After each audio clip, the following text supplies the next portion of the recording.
अचानक दिल्ली में उतरे ब्लैक कमांडो ने संभाला मोर्चा। क्या है अंदर की दो बड़ी खबरें जिसने सबको हिलाया। 15 दिनों तक अब क्यों टाइट रहेगी दिल्ली की सुरक्षा। एक नहीं, दो मुद्दों को लेकर दिल्ली की सुरक्षा बेहद टाइट। ब्लैक कमांडो पूरी तरह से एक्टिव, चप्पे चप्पे पे बढ़ाई पुलिस ने निगरानी। अब आगे क्या होगा। दिल्ली में अचानक ऐसा माहौल देखने को मिला जिसने लोगों को कुछ देर के लिए हैरान कर दिया।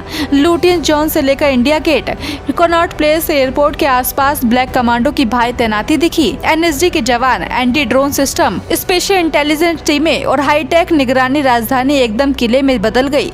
शुरुआत में लोग समझ नहीं पाए कि आखिर रातों रात इतना अलर्ट क्यों बढ़ाया गया, लेकिन बाद में दो बड़ी घटनाओं ने साफ कर दिया कि दिल्ली अगले 15 दिन तक बेहद सतर्क मोड पे रहेगी। पहली वजह 6 दिसंबर की बाबरी विध्वंस बरसी है और दूसरी 13 दिसंबर का संसद हमला दिवस है। दोनों तारीखें हर बार सुरक्षा एजेंसियों के लिए चुनौती बनती है।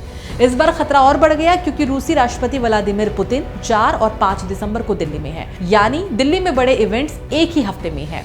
ऊपर से खालिस्तानी समर्थक संगठन SFJ की धमकी भी मिली है। पन्नू ने 13 दिसंबर को संसद पर हमला करने की बात कही है और इसे कश्मीर खालिस्तान स्वतंत्रता दिवस बताने की भी कोशिश की।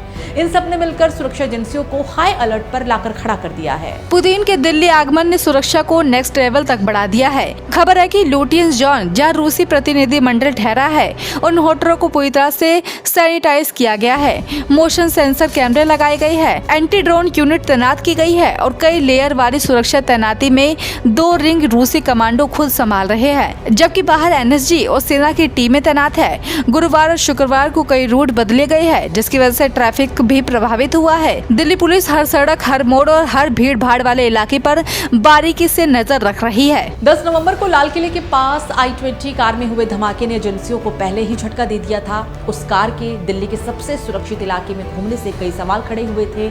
जांच आगे बढ़ी तो कश्मीर, हरियाणा और गुजरात से जुड़े संदिग्धों से पूछताछ में पता चला कि कई बाजारों और भीड़ भाड़ वाले इलाकों की रेकी हो चुकी थी। आजादपुर, पहाड़गंज, कनॉट प्लेस जैसे इलाके में सक्रिय मौजूद घूम रहा था और इसी वजह से अब पुलिस बड़े बाजारों, मेट्रो हब और संवेदनशील इलाकों में टूथ कॉप चेकिंग कर रही है।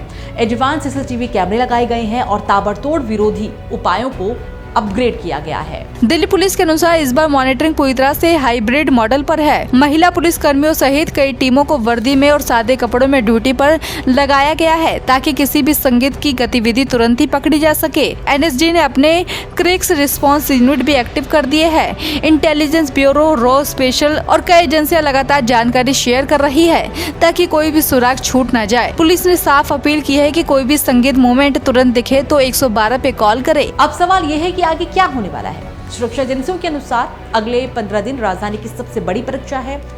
बाबरी बरसी, संसद हमला बरसी, पुतिन का दौरा, SFJ की धमकी, लाल किले ब्लास्ट के इनपुट, इन सब को देखते हुए दिल्ली में हर सेकंड निगरानी रखी जा रही है।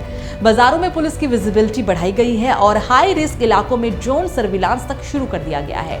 अधिकारी मान रहे हैं कि खतरा टला नहीं बल्कि सिर्फ काबू में है। फोकस अब सिर्फ एक है, दिल्ली को सुरक्षित रखना और किसी भी शरारती तत्व की मंशा को पहले ही नाकाम कर देना।